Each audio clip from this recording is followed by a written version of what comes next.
Welcome, everybody, to WagerTalk Today. I'm Lawrence Presman. This is the best daily sports betting show on the planet, and we have an incredible amount of betting information coming your way. Baseball playoffs are in full swing. A lot of drama. It never ends. Adam Trigger is coming on right off the bat, and he's got a bet for you all on the Tigers and the Guardians and the Phillies and the Mets. Wow, the Mets pitcher was on fire last night.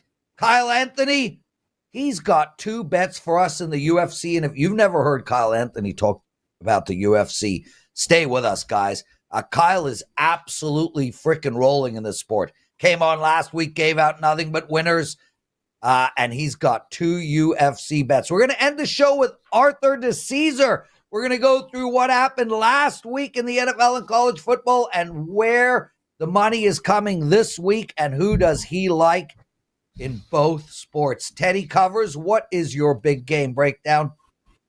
Big game breakdown. Friday night national TV college football action. Northwestern at Maryland. We'll break that one down. And then what bettors learned, we'll talk about right sides and coin flips and differentiating between the two.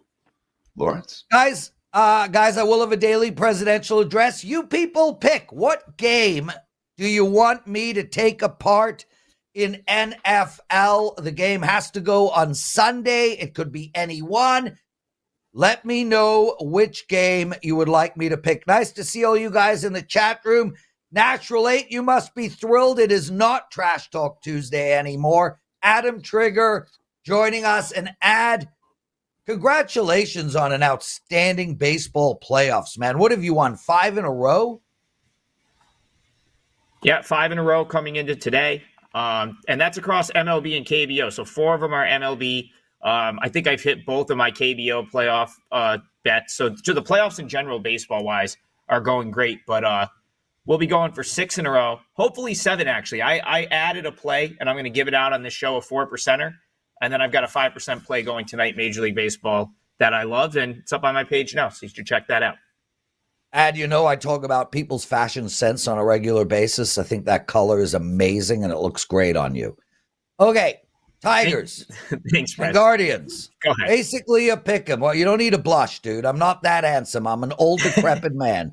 I just complimented the color of your jersey now. That's it. Okay.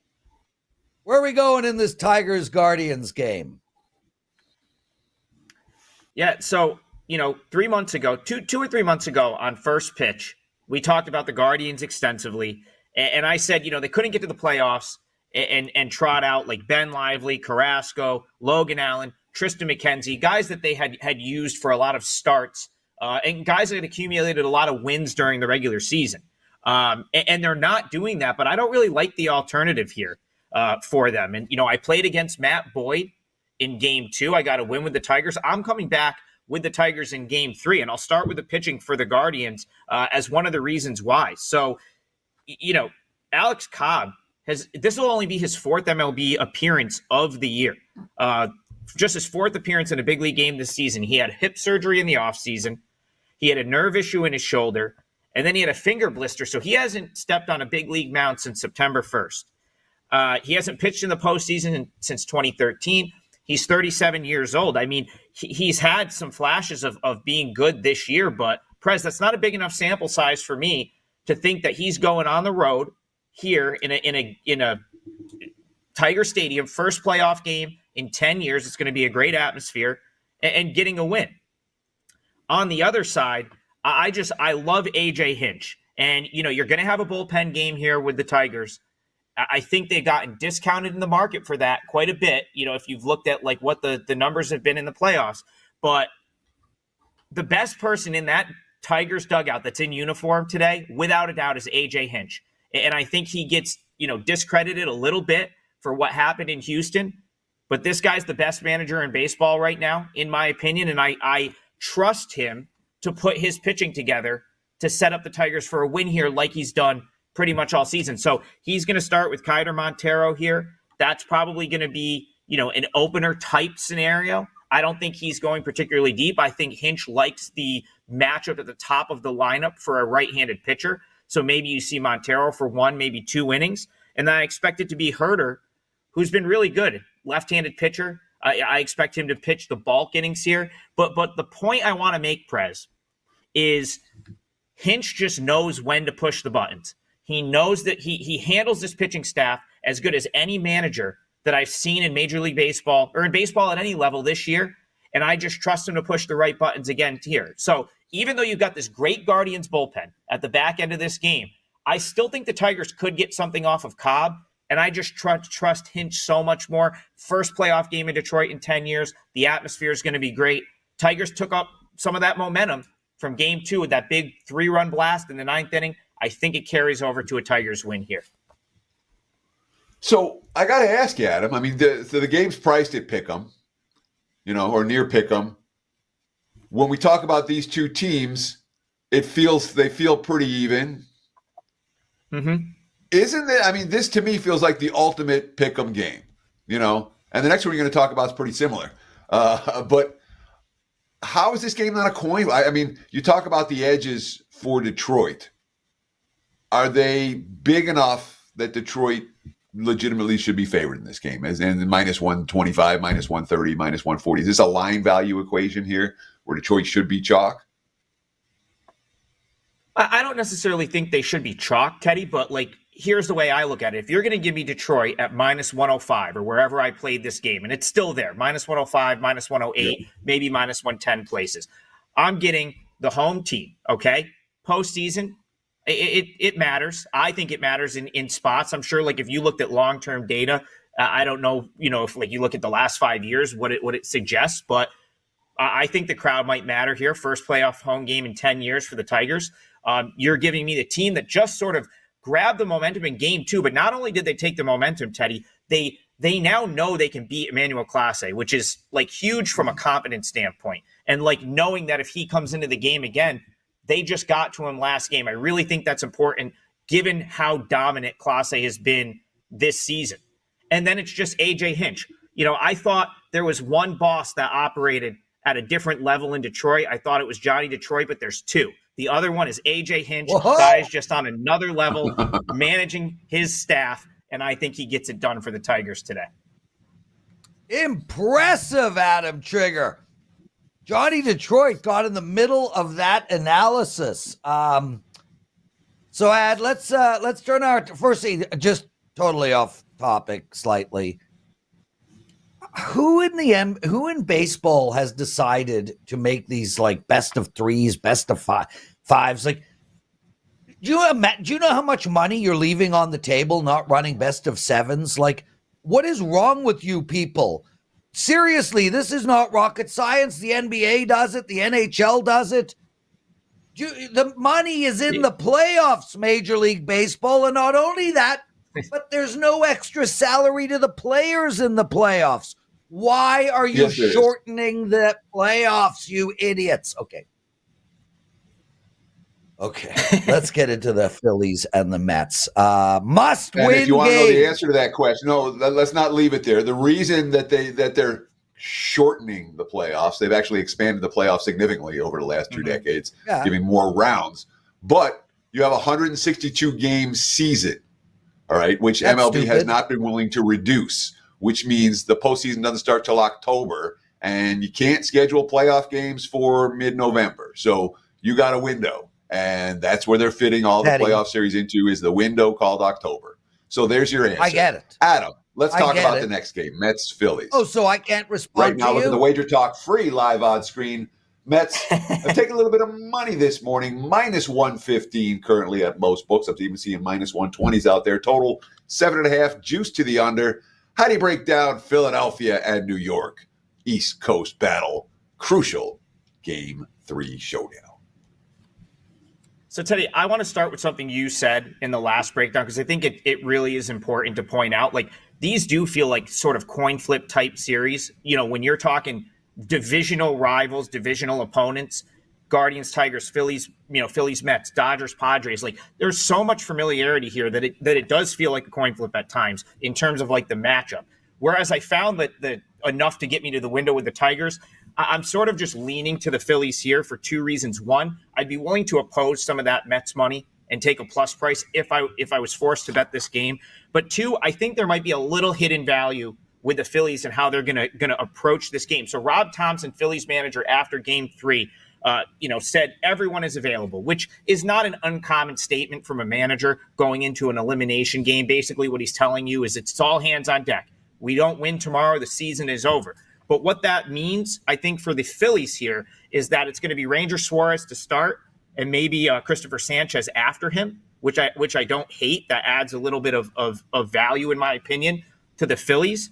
And the other thing I like about Suarez, who's going to start this game for the Phillies, is I think the time off that he's had from his last start to this playoff appearance is really going to help him. He looked very fatigued at times post All-Star break. So, of course, he was an All-Star, pitched out of his mind in the first half. First 17 starts of the year, 10-2, 2.27 ERA. I mean, he was borderline unhittable in April, and he really just fizzled out down the stretch. I'm very confident in saying that was fatigue related. And so I do like the fact that he hasn't pitched since the 27th of September.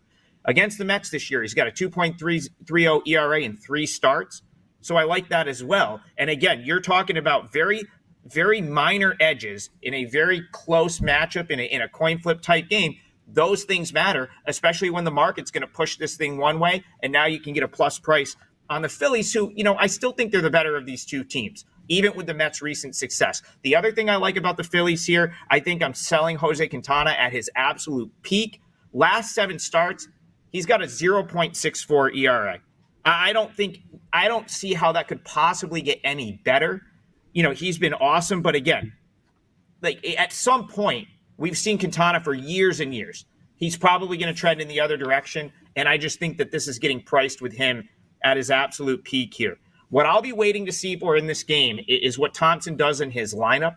I'm hoping he shuffles the lineup a little bit, because I've said this all season with the Phillies. Their starting lineup is not overly optimal to face left-handed pitching. We saw that yesterday. Manaea kind of shut them down. I'll look to see if Weston Wilson is in the lineup. He's raked left-handed pitching all year, and that might get me to the window on the Phils. But just for argument's sake here, in this game, Phillies plus money makes a lot of sense to me. So how much of this is Philadelphia facing elimination? Of course, I said that wrong introducing the game. The Mets have the 2-1 lead. Phillies facing elimination tonight. Last year, they faced one elimination game in the postseason, and they lost it. Does that hang over their heads here? Teddy, I believe they've lost their last 4. Someone would have to fact check me on that. I think they've lost like 4 elimination games in the row in the playoffs. And on the flip side, I believe the Mets have lost 4 straight series clinchers at home. So I don't know what you can make out of that, right? Like, Mets have a hard time clinching at home. Phillies have struggled in these elimination games. Neither bullpen has been great. Do you want either of these bullpens with the game on the line right now? I don't. Both have given up high leverage runs in this series. So, Teddy, this feels like the true coin flip. I suppose if you're going to give me plus 105 on the coin flip, I'd kind of have to take it. I don't think this will make my client card today, but my gut tells me we're going to see a Game 5 in this series. Adam Trigger, everybody. Outstanding ad. Keep winning, brother. On a 5-0 run in Major League Baseball, what do you got to promote? Well, I already talked about the 5% play. You know where to get that. I want to shout out our video team. I've got 30 college basketball previews going up from now until November 4th when the season tips off. We've already started to put them on the YouTube page. Yep. I know that our guys don't really have time to do this. So huge shout out to Joe, Dan, Kyle, Chris, Lexi for doing that for me, because we're going to end up with like 10 hours of preview of college basketball preview content. And it's all on the WagerTalk YouTube channel, all in one nice place. So it's going to help you out. I promise. I went to see all 30 teams that we're going to talk about in those previews in person at least once last year. I've got great guests coming on. So thank you to the video team, who I know doesn't really have time to do that. And check that out from now until tip-off on November 4th. Brilliant. And thank you, Ad, for doing it, brother. Teddy Covers, I got some stuff to talk about, but we just promoted with Adam, so we're going to take a promotion break. What did Bettors learn? Oh, no, I'm going to promote a little bit, too, because I got a deal. I don't promote a lot. This is the deal if you want to get me, really. Use coupon code TEDDY365 and get a 1-year pass down to $99 a month. So you'll save close to $800, more than $800. If I'm your guy, this is the play and this is the package to get on board with. Again, 1 year pass. Just visit my page, wt.buzz/TC. Use Teddy365 at checkout. And again, you'll save more than $800. This expires next Monday. So don't wait if you want to get on board. I'll talk about it again before this week is through. So what's our goal? Our goal is right side winners every time. The second goal is win more than your fair share of coin flips. Because as a handicapper, in theory, you're supposed to see the little edges, whether it's value, whether it's spot, whether it's matchup, doesn't matter. But in theory, you're supposed to win more than your fair share of coin flips and have as many right side winners as you can. In the NFL, lots and lots of games come down to essentially coin flips. And what's a coin flip? The reason that I started thinking about this was we had a discussion on Monday's show, Steelers-Cowboys. Was that a right side? Was Dallas the right side, or was that game a coin flip?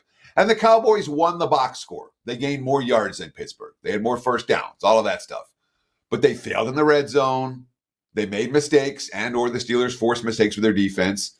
And the game came down to a single play on fourth down for Dallas with 20 seconds left? Was Dallas a right side? Not in my mind, even though they won the box score. That was a coin flip game. You can make an argument Dallas was the right side that screwed up. I don't do that. I had 4 NFL games this past weekend, and all 4 felt like coin flips in the fourth quarter. I won 3 of them. Lucky? Good? Doesn't matter. Last night in baseball, I'm having a good playoffs, by the way, 67% here in the postseason. I had Dodgers-Padres first 5 over. The Padres got there by themselves in the bottom of the second. The Dodgers got there by themselves in the top of the third. That's what I'm trying for every time. That's what we all should be trying for every time. Right side winners. Of course, easier said than done in that regard. We'll take the coin flip cashes when we can as well. That's what I learned last night, Lawrence. How about you, my friend? Well, Teddy, I'm not going to discuss the Dallas-Pittsburgh game. If you want to see what everybody thinks of your thoughts, go check the comment section on Monday's show. So one of our listeners called you Gollum, which I very much appreciated and agree with. So, guys, every NHL season at the end of this show, I do a penalty box segment where I give you guys a bunch of NHL bets. This year, we're not going to be doing that. This year, instead, at 11:45 a.m. Eastern Time, 15 minutes before this show, I tape the penalty box segment. That way, I can make it a longer segment. Last week, I just raced through everything at 100 miles an hour and gave you guys like 3-4 bets without any analysis or thought. It took like 15 seconds. Today's video was 7 minutes long. I took apart every game on the board, and I plan on doing that every single day, Monday to Friday. That video will be up at WagerTalk TV imminently, so please check that out. I know so many of you guys follow that NHL penalty box segment. Now, with that said, I'm asking you guys, I want to break a sales record today, and it's about me. NHL is my sport. This is the sport that I absolutely crush regularly. Last year, regular season, 28 units of profit with my clients, 58% of all my bets I won. My money line bets in the NHL is the best bets I have, period, bar none. Last year's regular season, 37 wins, 21 losses, 64% in my money line bets in the NHL. I have a money line bet in the NHL up tonight. You guys can get it over at WagerTalk. It's only $15. But what I did was I went to the office and I said, guys, let's give out a first week promotion. So for the first week of NHL, you get 7 days, all my NHL plays for $49.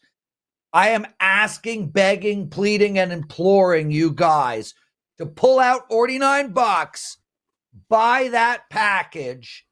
I kill it at the beginning of every NHL season. 2 years ago, I think I won my first 9 bets. So I love my play tonight. I love the start of the NHL season. It's only $49. I am begging you guys, let's get well into the hundreds of sales. We've already had a bunch this morning, so shout out to you guys who did that. Okay, done. Kyle Anthony joining us. Kyle! What's up, bro? Nothing much, Prez. Nothing much. Great. That was good. It was good pitching. It was a little stiff, but I think you got your point across. Well, listen, I'm no Steve Merrill, and if you want to have a laugh, watch yesterday's show where I literally spent 45 minutes making fun of Steve Merrill, his constant need to pitch. It's a disease.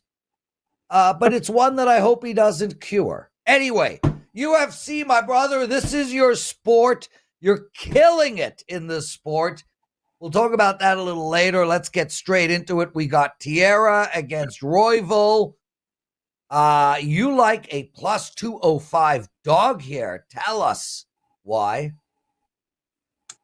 Well, actually, that line's getting a little bit wider as we speak here, but we've got Tatsuro Taira here in the main event. He is really the hype train here, 16-0, 24 years old. And on the other side here, you've got Brandon Royval, who's going to be at that plus 220 mark as of right now. Now, you look at Taira, I mean, he definitely does have the goods when you're looking at it at this point. Young kid, but has high submission game, finishing ability, good grappling, and just really starting to put it together. His striking's starting to improve a little bit more as well. You're starting to see that. But when you look at Royval, there's definitely some things that he can really cause problems here for the Taira side. And I think the first part here is that Royval is really dangerous anywhere. He's dangerous on the feet. He's dangerous on the ground. He definitely, when you're talking about his striking, he's a slick southpaw, good pressure, good volume, very dynamic striker. And I think that's going to be something interesting when this plays out on the feet, that Taira kind of likes a little bit more clean, kickboxing, rangy kind of striking, where you've got Royval, who's going to be aggressive, who's going to push forward and throw a lot of different types of shots. Now, on the grappling side of things, Taira definitely should have an advantage there. I think that's really where his, he really can finish it off and get those takedowns. That's going to be the issue here. One, his wrestling is not very good. He struggles getting takedowns. And two, you definitely have Royval who can compete there. The guy isn't opportunistic when it comes to his submission game. He also is good at scrambles, good at creating scrambles when he does have that opportunity. And then you look at strength of schedule, which I think is pretty wide. We were looking at it last 3 fights for Taira. He fought Edgar Chairez, who he beat 11-6. Carlos Hernandez, who's 9-4. And then his step up was against Alex Perez recently. And this was a fight where, hey, it's a step up. What's he going to do? In the first round, Perez won on every judge's scorecards. And in the second round, he blew out his knee. It goes to a TKO victory for Taira. But now you've got Royval, who has not lost to anybody but a champion or former champion. I think the experience is there. I think he's 32 years old. He's in his prime. I think that there's opportunity here. I'm going to watch this market, to your point, Prez, that this line now is we're talking 220 at some books here. So we'll see where it goes. But I absolutely think the value is all going to be on Royval in this spot. Royval, a live dog. If you look at the WagerTalk live on screen, you'll even see a plus 230 out there right now. So looks like money showing for the favorite. Kyle Anthony says the dog is live in the main event UFC here in Las Vegas on Saturday night. Let's talk about one of the undercard matches. Jonathan Pearce, Pat Sabatini. Right now, look at the WagerTalk live odds screen. Looks like some money's coming for Pearce. He's in the minus 155, minus 160 range now. You posted he was minus 140. So we're seeing money for the favorite. Do you agree or disagree with the money for Jonathan Pearce? Yeah, this one's interesting because with Jonathan Pearce versus Pat Sabatini, this is a spot where there has been very interesting line movement. This, 2 weeks ago was you had Pearce was a minus 180. Then you had a lot of money coming in on Sabatini, got it down to about a minus 120. Then it came back. You've seen the buyback, minus 140, minus 150. And I do believe that the bias coming on the Pearce side was that he's coming off back-to-back losses. He got finished by Joe Anderson Brito. He got beat by David Onama. Not the greatest showing overall, but in this situation here, you've got guys that are both grapplers. So both these guys are going to be playing into each other's strengths here, where you've got Pearce is a guy who's going to look to wrestle, going to look to pressure, relentlessly shooting takedowns and cage pushing. And on the other side, you've got Sabatini, who's a guy that's really going to look to, utilize his jiu-jitsu, get this to the ground and have that submission opportunity. But the big advantage here for Pearce is going to be the fact that he weaponizes his pace very well. He's going to push forward. He's going to smother. He's going to push you up against the fence. He's going to make it dirty, and he's going to keep doing that. And that's something that he will not get away from. He averages over 10 takedown attempts per 15 minutes, and he averages 5 takedowns per 15 minutes. So it's a path he's going to go to and a path that he's going to keep. Now, the way I think it works out is that he gets some of these takedowns, but Sabatini is comfortable on his back, which I think doesn't play out well for him here. He's going to be fine looking for submissions off of his back, but I do think Pearce can smother it, stay safe, bank rounds, and really work on the judge's scorecard here. And lastly, even the striking, I do favor Pearce there. I think he's got better striking combinations. I think that Pat Sabatini is hittable and also been rocked multiple times here. So I agree now with the buyback here. I think the minus 140 is still a good number here, and I think he gets the job done. Kyle Anthony, everyone. Guys, Kyle is rolling, and we say this every week, because he really never stops rolling. 19-5 in your last 12 months of 4% plays, and you've got one up on Saturday. I should just throw it in for free if they buy my $49 package. Okay, I won't. I won't mess you up, Kyle. But that was so Steve Merrill of me. I literally turned that entire thing about me. Okay. Go ahead. What do you got to promote? Thanks. Great. That was a great pass off to me. Coming off, to your point, Prez, coming off a nice weekend. We cashed another 5% best bet, 12-0 on those. And even on the 4% over the last 12 months, 19-5. We've cashed 80% of UFC events this year. We're up nearly 100 units of profit this year. And again, we're finding opportunities, putting our money in strong positions, beating market moves, and finding those plus money spots. Again, we had 4 of them last weekend. So going to keep doing it. And you can see the pack up now, and we're going to keep adding to those profits. Awesome. Now get out of here. You got some women waiting for you. Kyle Anthony, everyone. Teddy covers, still lots of show left. Art DiCesare is going to be joining us. You got your big game breakdown.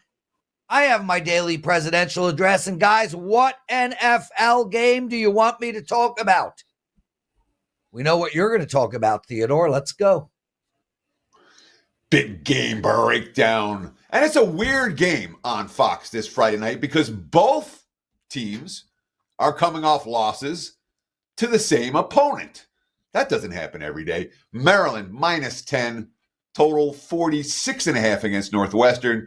We've seen some over money in the last 24 hours. This total was as low as 45.5 last night. So 2 weeks ago, Indiana beat Maryland. There was a tied game in the third quarter, and then the Hoosiers pulled away, and then Maryland went on bye. And then last week, Northwestern lost to Indiana. Same story. It was a 3-point game in the fourth quarter. Indiana with 2 late touchdowns. They ended up winning by 17. So tight losses for both these two teams against the same opponent in their last game. We look at the recent series last year. Northwestern was good enough to beat Maryland, 33-27. Maryland won 31-24 in 2022. So each of the last 2 meetings decided by a touchdown or less. 2020, 43-3 Northwestern. You know what we do with 2020 results at this stage? We throw them out. We don't even worry about it. That being said, 4 meetings as conference foes at 37-21. Northwestern won in 2017 as well.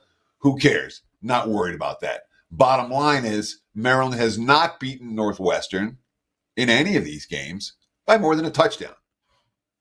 Northwestern's offense is getting better. The defense has been pretty good all year. The offense struggled mightily early in the season. Feels like they found their quarterback in Jack Losh. Head coach Braun quote, "I'm so stinking excited about the progression we're seeing out of Jack." And certainly this is an offense that is getting better. The defense pretty good. Maryland's got explosive playmakers, big time. That's been the Terps' MO in the Mike Locksley era. That being said, they're banged up. Safety Dante Trader and wideouts Ty Felton and Caden Prather all banged up during their bye. Locksley said, quote, "I'm thinking all three will be good to go. We did a procedure on one of the three where it just depends on how it takes." Of course, Felton leaves the Big Ten in receptions and receiving yards. Prather's a secondary threat. These are not minor players for Maryland. And when the coach isn't telling us yet about how healthy they are, it is something of a concern.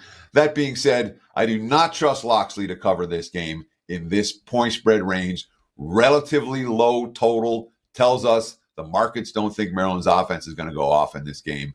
And frankly, side and total here are at least modestly related. Northwestern correlates with under, Maryland with over. I'll go with the Northwestern under correlation for this one. That's the way I'm looking on Friday night. Talked about it a little bit earlier. I want to talk about it again. If you want to get a package, I always say don't buy a play, buy a package. This is a pricey package. Look, it's $99 a month and it's for a full year. So it's $1,188. That being said, you get every play every day for a full year of Teddy covers. If you want to get on board with me, this is the deal to do it. Plain and simple. Promo code Teddy365 at checkout. This offer expires next Monday. You got a couple days to put it together if you want to get on board. Again, Teddy365 at checkout. $99 a month, every play, every day for the next year. Check it out if you're interested. Again, this is the package to get. There's your big game breakdown. Back to you, Mr. Prez. Or if you buy my $49 package, I'll just send you Teddy's plays for a year. There you go. I'm killing myself today, Teddy. Art DiCesare joining us. Art, welcome, my friend. How are you? Oh, wait, before you say a word, I was kidding. I don't want to be held to sending Teddy's plays for a year. Not because I don't want to, but because I'm too damn lazy to do it. What's up, brother Art? What's up, fellas? Good to be here as always. Oh, my dude, it is our privilege to have you on. And I like having you on Wednesdays because it we talk in the past and we talk in the future, and it's that kind of middle day, if you will. Because by Friday, who cares what happened last week? So thanks for joining us every Wednesday. Teddy covers, grab some info out of him while I sit back and listen. And also, Teddy, ask the audience for some likes. Sure. If you like the show, please give us a like. Please give us a follow. More than 175,000 subscribers now on the WagerTalk YouTube channel. And of course, the comments below. Prez doesn't know what game he wants to talk about. Tell him what game he should talk about. We're going to do Pittsburgh. Arthur DiCesare. Pittsburgh Raiders. Okay, great. Let's talk to Arthur DiCesare now. You go away for a couple minutes. Arthur, let the grown-ups have a discussion, Prez. It's okay. Oh, blah, blah. Art, so it felt like last week, after the books did so well the first couple of weeks, feels like the bettors got some back last Sunday, and maybe even last Saturday too. Was that the case at the WestGate? What were your biggest decisions on Saturday in college football? What were your biggest decisions on Sunday/Monday in the NFL? And how'd you make out overall for the weekend? I think it's accurate to say, Teddy, yes, it kind of came back a little bit. Obviously, we had crushed it the first couple of weeks. Saturday was funny. It wasn't like it's one of those where, like, we won a little bit, we didn't lose. It's just kind of one of those where, like, we had the day we had, we booked the games we booked, and there really wasn't anything decision-wise that was going to swing our day. When we got to Sunday, we started off early, and the Bengal-Raven game was the big game early in the morning. We had a lot of money on Baltimore. Baltimore seemed to be in a lot of straight bets, a lot of money line bets, and there was a lot going on with Baltimore in, money line parlays. Same thing can be said with Jacksonville. We took a pretty good size money line bet on Jacksonville. So early in the day, it wasn't going well for us. The afternoon kind of seemed to be the same thing. We made up for a little bit on Monday. We had a lot of Saint money that had trickled in all week. And then we saw some late respected money that came in on Kansas City. So we were actually happy that we were booking that way a little bit. So now, did we get all the money we needed back on Monday from Sunday? No. But, when you end it with Monday and a good result, it kind of cushions the blow from what was a bad Sunday. So it was a bad Sunday, but not a disaster. Monday made up for it a little bit. Saturday, it's kind of a kiss your sister sort of a day. Did the Vandy, Alabama, was that upset? Had that have any results, any significant impact on your day or not really? Anyone have Vandy on the money line? No, not really. There was like a couple of $10, $20 tickets. So nothing crazy, nothing that you're going to have to put in a report at the end of the night. So, I know a lot of people were reaching out about that. Even friends of mine were like, oh my God, did you have anyone who bet big on, Vanderbilt money line? It's like, no, not really. So that one was, it was a fun result and it kind of blew up everyone's day, but it didn't do anything for us. So I want to talk about some weeknight games, some college football action, some NFL. But first, Robert Saleh gets fired for the Jets. Has that impacted the number any way, shape, or form? That's the big news over the last 24 hours when it comes to football information. From a betting standpoint, does it matter? I think it did a little bit. This is what I'll say. Before that news broke, when we're sitting there on Monday, it was a little bit of bill money that came in. Bills were sitting there 2.5, and then they got to 3. And it wasn't like we took crazy sharp money on it. Just the market was kind of moving that way. And then Saleh gets fired, and now it's back to 2.5. So, it got the Jet number off 3, at least for us. So, I'm probably most of the places around town and around the world. So, I think it did have a little bit of an impact, yes. Interesting. So, weeknight college football, we've got a game tonight. We've got 3 games tomorrow. We've got 3 more games on Friday. Now that we have, 57 days of football in a row, do these weeknight games start to build up some momentum for you? Do you start to get good action on the New Mexico State, Jacksonville State games, or not so much? And if you are getting action, talk about where the money's flowing on some of these weeknight football games. I think the matchup, for most things is going to dictate what happens, money coming over the counter and everything. A game like tonight's not going to draw that much because you got to remember, too, hockey has started. You got playoff baseball, which is awesome. So there are other things for bettors to make wagers on. Just looking at games that are not on Saturday. The Louisiana Tech, Middle Tennessee State, that's seen incredible two-way action. They laid 4, 4.5. That got to as high as 5 on Middle Tennessee State, and then there was the buy on Middle Tennessee State at 5.5 and 5. So we've seen 2 groups kind of take sides. One took Middle Tennessee State, one took Louisiana Tech. Now we're sitting there at 4.5. And then the Friday night game, Utah, we opened 4, they laid 4. It's now sitting -6.5 at Arizona State. So as far as the Thursday, Friday type games, those are the 2 games that have seen the most action and the most movement. We've got about 5 minutes left here with Art DiCesare, risk management supervisor over at the WestGate Superbook here in Las Vegas, at ArtDice21 on Twitter. He is an excellent follow. If you're not following him, follow him now, ArtDice21 on Twitter. So, Art, we talked a little weeknight football. I got to touch on MLB as well, MLB postseason. We see in action. Is it quiet? And talk about the 4 games today. No, Teddy, you're right. We have to. And it's not quiet. People love this playoff baseball. First of all, let's be real. It's good. It's good drama. It's good television. You get some early day games, so people like to bet the games. We've seen a lot of home money today. Mets were basically even money overnight. So all these games were basically pick 'em. Mets were basically even money overnight. They've now shifted to -115, so Met money came in. The Tiger game, same thing. Pick 'em -105, both sides. A little bit of Tiger money. The Royals have seen a lot of money too. Not that we've seen sharp money, but we've seen the public come in and want to take the short plus money on Kansas City.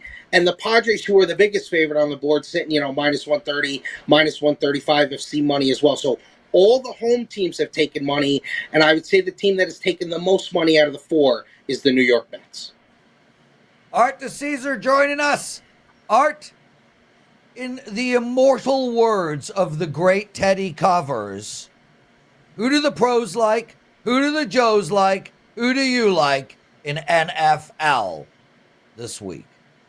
Yeah, we got to get to the NFL, right? Public is on the Bears in London. They're laying the short number, -2. Also, too, once they get into that type of mode, they're going to lay the money line, and the Bears will probably start a lot of money line parlays in London versus Jacksonville.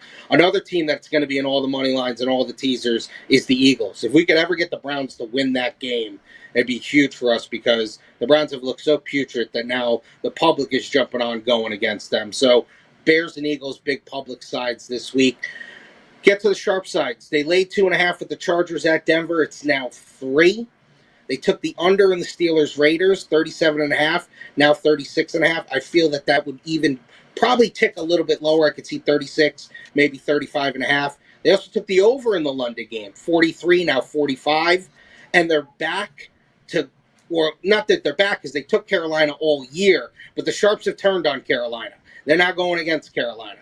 Atlanta at Carolina, -5, now -6. After the first 2-3 weeks, they were on Carolina. Now they're off of Carolina. Art, I want to throw a question out at you, I guess, conceptually. We got 2 big totals this week. We got Washington and Baltimore, which was 42.5 and has now been bet down. We have Detroit and Dallas at 42 across the board. In these situations, are you finding that the Joes are going over, the pros are going under?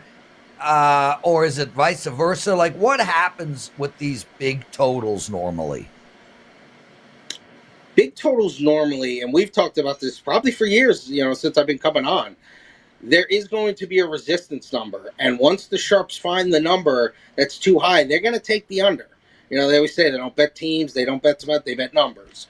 So, now I will say this about Raven games. Raven games have been kind of, last week, especially against Cincinnati, they were betting the over like crazy in that game. So there was a lot of money that came in on the over, and they scored basically 70 points in the game. So I understand why the Sharps kind of wait to see if the public can push a number up, and then they come back on the over. And listen, it's real. And even my friends I talk to who are just, regular people who like to put a couple dollars down, on an NFL Sunday or college football Saturday, they don't want to bet unders. All they want to do is bet overs. They want to have fun. They don't want to watch 13-10. They want to watch 31-28. So that's why you see so much public money come in on these overs. One final question before we let you go, Art DiCesare. We haven't talked college football Saturday, and I want to know that same basic question. Who do the pros like? Who do the Joes like? Who does Art DiCesare on Saturday? Let's go to the public once again. LSU, Ole Miss, they're taking the over. High total, offenses should be flying, over 63.5. They're taking USC +5.5 at home against Penn State. Interesting. I mean, listen, the public doesn't know. They just see USC getting 5.5 at home. USC is awful, despite what they did earlier in the year here against LSU. And then Colorado has taken a ton of points. That market has totally come down on Colorado, and we didn't really take any sharp money on Colorado. It's more been public players and the market moving with Colorado getting all those points at home against Kansas State. Sharps laid 4.5 with New Mexico against Air Force. Air Force is terrible. They laid 4.5, now 6.5. They took under Stanford and Notre Dame, 46.5, now 45. They took over in the UNC Pitt game, over 57, now 59. They also laid 4 with UTSA at Rice. That is now 5. That's all sharp action. If you need a college game out of me, I like LSU at home getting 3.5.